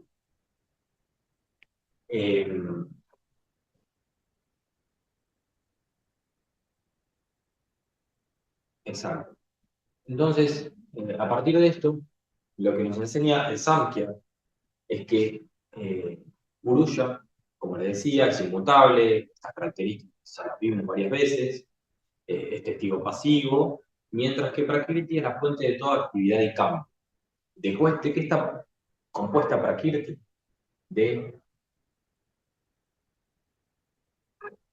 Acción. sí, ¿y cuáles son las características de Prakriti, de este principio? Si se lo digo, le va a venir seguramente. Tiene tres compuestos Prakriti. Mente, no. Prakriti, principio operativo, naturaleza, está relacionado con el cuerpo, con lo que vemos, con los estados. Sentido. Hay tres estados de Prakriti, que los vimos varias veces. Prakriti tiene el primer estado, que es el estado sádvico, Ahí va. el estado rajásico y el estado tamásico. Esto en la filosofía india se viene desarrollando desde el siglo IV después de Cristo. Estamos hablando hace más de 2000 años, que desde un sistema filosófico se nos enseñan que hay estados de la materia. Y que todo en este mundo, en el mundo que vemos, está compuesto por estos tres estados. Tanto nuestra mente, nuestro cuerpo, como todo lo que vemos, todo lo que escribimos, y todos los aspectos materiales, que son aspectos de Prakriti, son creados por Prakriti, este principio operativo, están, digamos, ligados a estos gunas. ¿Qué significa guna?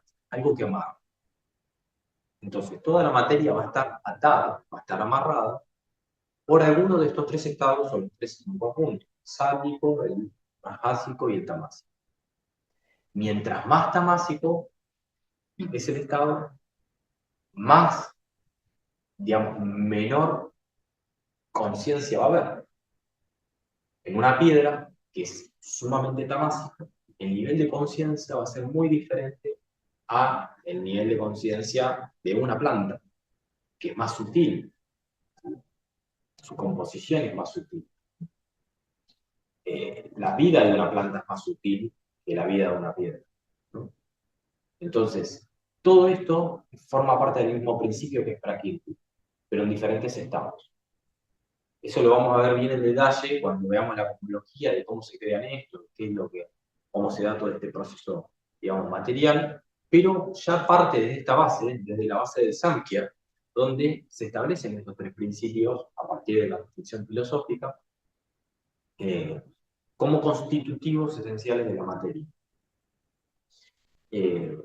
¿Y qué pasa? Lo que nos dice el Samkhya es que el sufrimiento humano proviene de la falsa identificación entre estos principios. La liberación, nos dice, se alcanza mediante el discernimiento que permite al Purusha, al espíritu, reconocerse como separado de la Prakriti. Entonces, el Samkhya enseña métodos por medio de un sistema filosófico que es el primer sistema filosófico. ¿Por qué? Porque utiliza, digamos, la lógica, porque utiliza el medio de alcanzar la verdad para el Samkhya, es como lo vimos recién, es Viveka. Entonces va a utilizar un método que es el discernimiento, que es la conciencia, es un método lógico, para distinguir estos procesos, ¿no?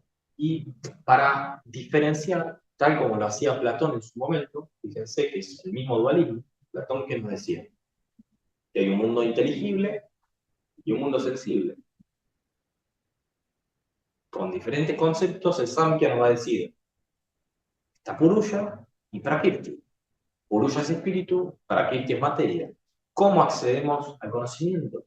Dándonos cuenta de que no somos materia, de que hay que acceder al plano del espíritu para poder alcanzar la verdad, para poder liberarnos del sufrimiento. O sea, el medio de liberarnos del sufrimiento es conocer el espíritu. Eso es lo que nos va a decir el Samkhya en términos filosóficos, ¿no? Después, a partir de esto, después del Samkhya, ahí se va a desarrollar el yoga de Patanjali, que es lo que se entiende como la praxis de la liberación. Este texto digamos, proviene de ya el siglo II a.C. aproximadamente, varias veces lo hemos visto, y es, digamos, su doctrina muy cercana al Samkhya, pero el yoga, ¿qué pasa? ¿Qué hace Patanjali? Desarrolla este Ashtanga Yoga, este camino de los 8 pasos, ¿no? Que lo vimos varias veces. Estos pasos, después claramente se lo voy a ir describiendo cuando veamos el ámbito de la ética, ahí van a tener todos los pasos que consiste en el yoga de Patanjali, en los cuales se incluye la distinción entre Yama y Niyama, que es la parte ética. Patanjali lo que hace es integrar el análisis metafísico del Samkhya con una metodología sistemática de disciplina física, mental y espiritual. Entonces, integra la reflexión no solo de Samkhya, porque Patanjali es también un sincretista, es decir, toma elementos del Tantra, toma elementos de los Vedas, toma elementos de las filosofías anteriores a él, para desarrollar esta disciplina física, mental y espiritual. Es una filosofía porque es la primera vez que se sistematiza de alguna manera una serie de pasos, una serie de procedimientos para liberarse del sufrimiento, para alcanzar este estado que propone Patanjali, que es el samadhi. El objetivo del yoga de Patanjali, del yoga tal como lo conocemos históricamente, es el samadhi. El samadhi es este estado de liberación. Hay 2 tipos de samadhi que nosotros vamos a ver. Está nirvikalpa samadhi y está sarvikalpa samadhi. Eso lo vamos a ver en detalle más adelante. Entonces, ¿qué pasa? El yoga reconoce la existencia de estos principios del Samkhya, Purusha y Prakriti, pero introduce además la noción de Ishvara, que se integra en la parte de Yama y Niyama, cuando se aborda este principio de Ishvara Pranidhana. Para poder realizarnos espiritualmente, tenemos que tener siempre esta conciencia de Ishvara, de el fin último de nuestra existencia. Ishvara se traduce como el Señor, ¿no? Como el Señor en términos religiosos, pero como sabemos que el yoga no es una religión, podemos ver este concepto como Dios, como el último refugio del aspirante espiritual. Finalmente, toda la práctica, todo el proceso práctico de estudio, digamos, de método que nos propone el yoga es para entregarnos completamente a Ishvara Pranidhana. Esta entrega que es lo que seguramente sus acharyas le dijeron que es uno de los aspectos fundamentales de la meditación. Yo no sé si les hablaron directamente, pero por lo general se comenta que la primera lección antes de practicar la meditación es tomar a Ishvara como un refugio permanente. O sea, el único refugio permanente, el único refugio más estable dentro de nuestra práctica espiritual es Ishvara. A él solo, a esta entidad, a este principio espiritual es donde finalmente podemos, digamos, encontrar seguridad, una seguridad duradera, una seguridad permanente. En todo lo material, en todo lo transitorio, no nos podemos refugiar, porque sabemos que es perecedero. En un hogar sabemos que puede haber alguna circunstancia adversa que ya sea de índole económica o una catástrofe natural o un acontecimiento histórico como las guerras que nos quiten esa estructura. Pero si somos conscientes de cuál es el destino de nuestra vida desde el punto de vista espiritual, siempre vamos a tomar Ishvara como ese refugio último, que es eterno, que es imperecedero y que es infinito. Eso es lo que nos enseña precisamente el yoga de Patanjali. Por medio del método físico y el método mental y espiritual, recuerden cómo definía Patanjali el yoga. Yoga Chitta Vritti Nirodha, el yoga es el cese de las fluctuaciones de la mente, por medio del autocontrol y del detenimiento de las fluctuaciones de la mente, logramos el conocimiento de sí mismo, el conocimiento de nosotros mismos, del alma, del alma. En este yoga de Patanjali nosotros nos vamos a detener a ver algunos de sus sutras. Por eso les digo, si ustedes quieren, después de leer este texto, me pueden nombrar algo que quieran profundizar. Uno de estos lo podemos hacer. El Ashtanga Yoga es muy importante, podemos ver algunos de los sutras principales, o por lo menos cómo se divide el texto, para que ustedes puedan en algún momento hacer una lectura de este texto, de esos sutras, y que da a la reflexión filosófica y ayuda mucho a entender el sentido del yoga desde su aspecto filosófico y teórico. Después tenemos el tercer sistema, que es el Nyaya, de Gautama, y que este sistema implica a la lógica como vía al conocimiento verdadero. Ya deja de tener al método físico, a la práctica de asanas, a la práctica de meditación, como un aspecto por medio del cual podemos liberarnos del sufrimiento y alcanzar la verdad, se propone más al modo aristotélico, ¿sí? El modo aristotélico, porque Aristóteles es el fundador de la lógica en Occidente, es el primer filósofo que empieza a utilizar la lógica como un procedimiento para alcanzar la verdad, ¿sí? Entonces, el Nyaya se va a relacionar mucho con este aspecto de la escuela aristotélica, donde el medio que tenemos para acceder a Dios, a esa conciencia, es el discernimiento, es el método, es el estudio, es la distinción de lo verdadero y de lo falso, y aproximándonos a la verdad de las cosas, es como finalmente podemos llegar a Dios. Eso es lo que nos va a venir a proponer el Nyaya como sistema filosófico. Gautama, como les decía, es el primero en desarrollar estas herramientas. Acá tenemos una de las bases para contrarrestar todos los fundamentos más, digamos, ideológicos y que tienen que ver con esto que les comentaba al principio, de las lecturas que se hace desde Occidente, de la filosofía de la India, porque el Nyaya es uno de los sistemas que a nosotros nos sirve cuando estudiamos para ver cómo se desarrolló una epistemología y un sistema, digamos, metódico y científico en el siglo II a.C., digamos, en base a justamente un sistema, a la precisión que da el conocimiento epistemológico.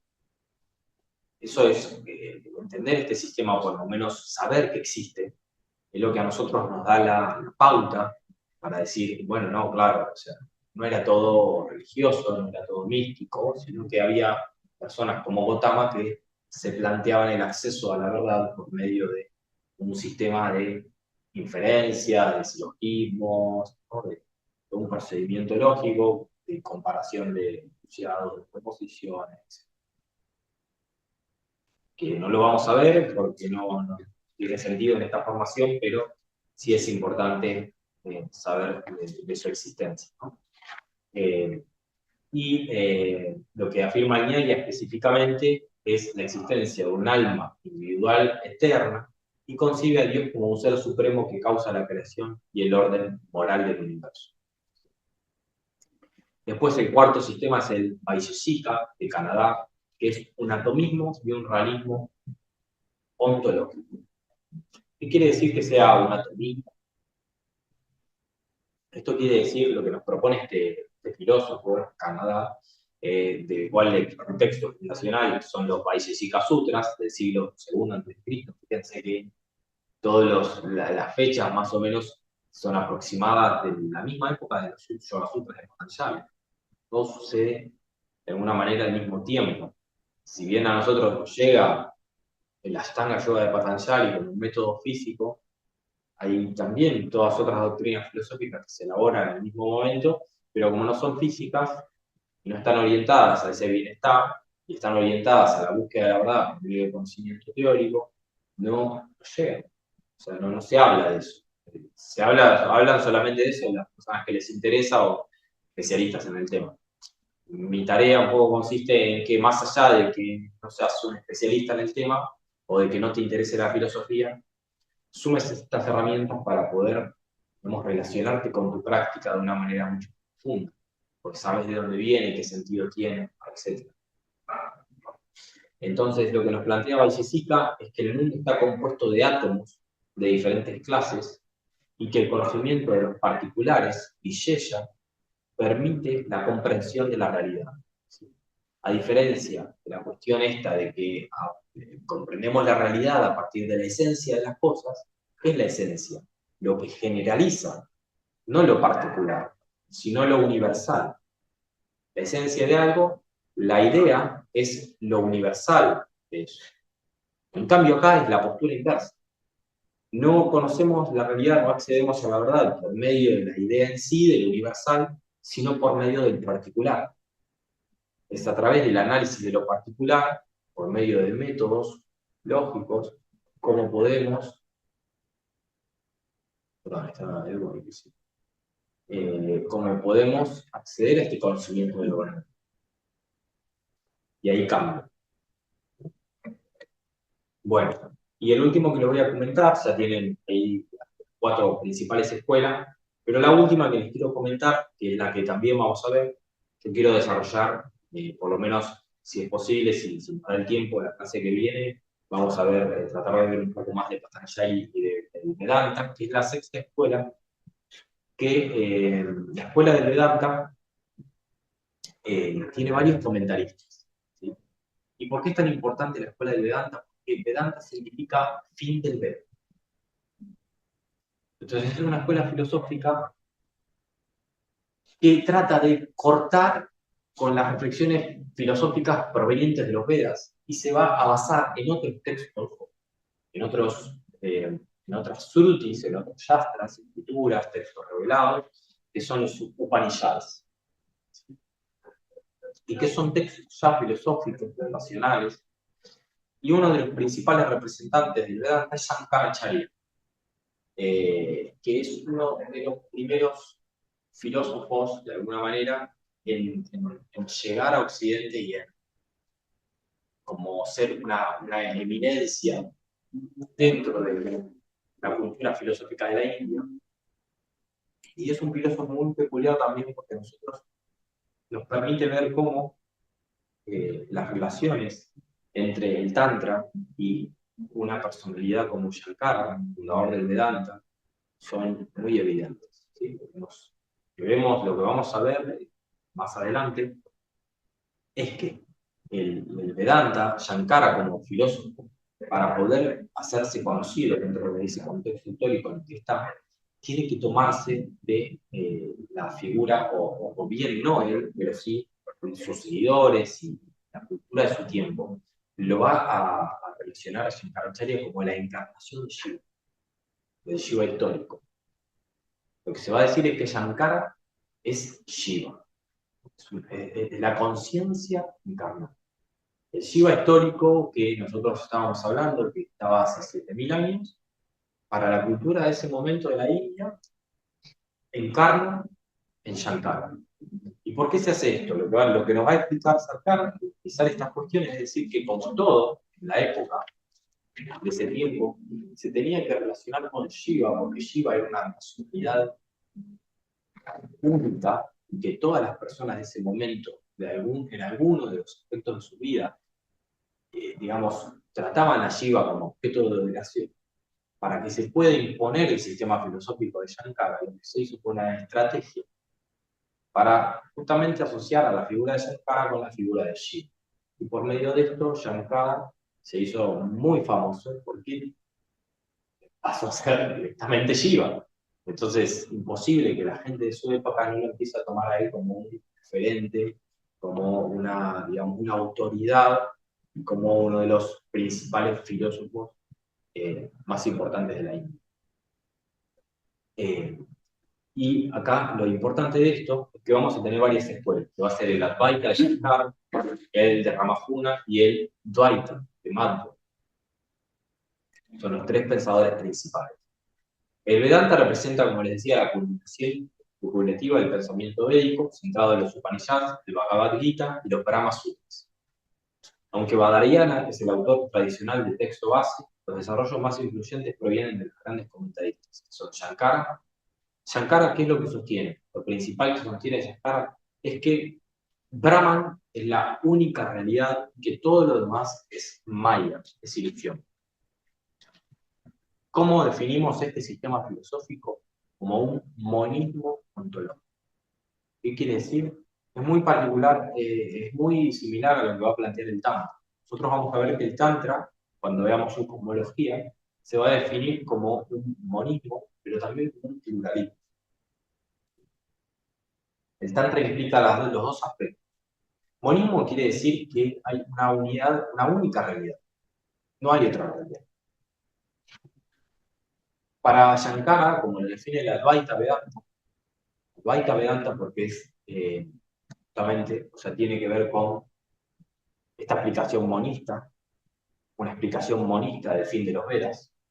Para los Vedas, como vimos, hay muchos dioses. Es un pluralismo, es un politeísmo. Hay un teo, un dios, pero no es uno, sino que se multiplica en varios dioses. Que es por lo general todos los elementos que comparten las mitologías. Todas las mitologías, por lo general, no se remiten a una única sustancia. El cristianismo es esa doctrina religiosa, por eso es tan importante hasta nuestros días, que rompe con la tradición politeísta que viene de Grecia y de otras culturas e instaura con sus primeros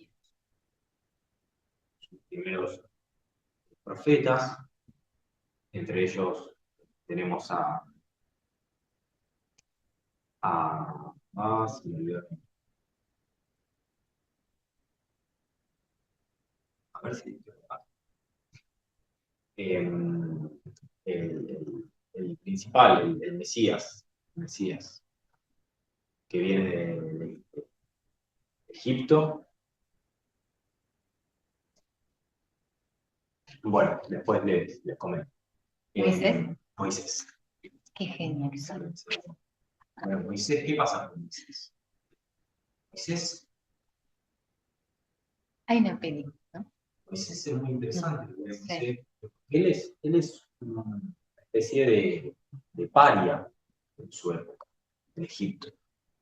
El hebreo vive en Egipto, donde se cree en el politeísmo todavía, donde la existencia espiritual está basada en ese politeísmo.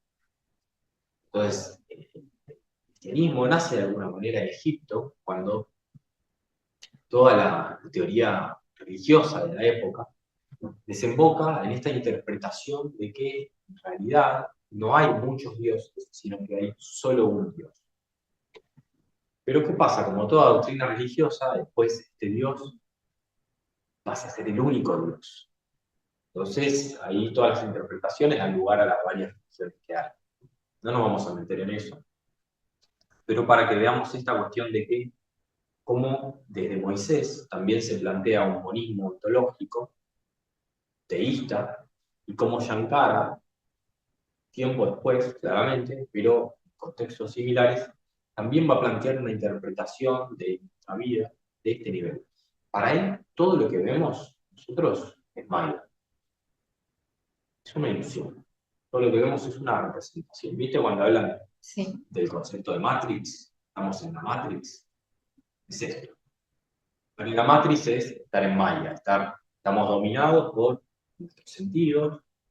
¿Y qué decía Shankara? El medio de acceder al conocimiento, el medio de acceder al Dios, de realizar esta experiencia espiritual, de unificar nuestros sentidos con Dios, o sea, la conciencia individual con Dios, es el conocimiento. Es el Jnana Yoga. Esta rama que vimos, siempre nosotros vamos a ir viendo con el sistema filosófico que cada uno va a priorizar un tipo de rama del Tantra, un tipo de rama del yoga. Lo que hace Shankara es priorizar el Jnana Yoga. Para él, el modo de acceder a la verdad es el conocimiento. No es la práctica física, no es la meditación, es el conocimiento. Hay que conocer, tenemos que realizar por medio de nuestro intelecto, ¿sí? Que vivimos en una ilusión. Ese va a ser el propósito filosófico de el Vedanta, con Shankara. Pero ¿qué pasa? Shankara no va a decir simplemente que para realizar a Dios tenemos que conocer, tenemos que tener este afán de conocimiento, sino que en última instancia lo que nos va a permitir realizar a Dios es el bhakti. Siempre se necesita, más allá del conocimiento, la gracia de Dios, el toque de gracia, ¿no? De alguna manera, esta devoción que tenemos que cultivar, que es al fin y al cabo lo que permite acceder a este plano de intuición que estamos hablando. Así que, conclusión, como tiene en el texto, los sistemas ortodoxos de la filosofía india presentan una riqueza comparable a la tradición occidental, que no la vamos a ver específicamente, pero mientras algunos privilegian la práctica ritual, como van a ver que en este texto, que lo hace el Mimamsa, otros elaboran complejos sistemas metafísicos, como lo son el Samkhya y el Vedanta, que son los dos sistemas que se proponen elaborar por medios lógicos, epistemológicos y por la vía del conocimiento, el acceso a la verdad, eh, y, eh, y muchos, digamos, otros más también elaboran, como por ejemplo, como lo vimos que es el Nyaya, a través de un sistema lógico epistemológico, que es un poco más riguroso, que se basa en inferencias, silogismos y otras cuestiones, que si les interesa también se puede ver como un ejemplo de cómo el sistema filosófico permite, por este método, también llegar a la verdad, a determinar la verdad. Entonces, finalmente, lo que hay que destacar de esto es que esta pluralidad de nociones, de sistemas filosóficos, es muy grande dentro de la India y hacen estos sistemas a la relación que, digamos, tenemos hoy en día con el yoga. Es decir, si no fuera por la elaboración de todos estos sistemas filosóficos, el yoga no hubiese nacido. Patanjali, que es un fundador del sistema de yoga a nivel, digamos, tradicional, lo que llega a nosotros, Stanga Yoga, o de otros sistemas filosóficos, eh, como vimos, se basa en estos sistemas para crear sus sistemas filosóficos. Así que bueno, eso es todo. Vamos a cerrar con una breve reflexión, vamos a sintetizar los ojos.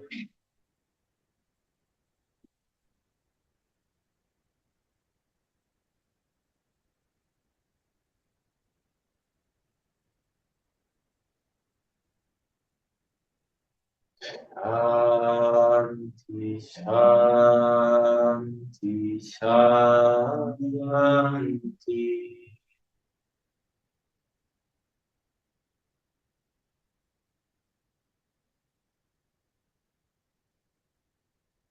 Vamos a ver si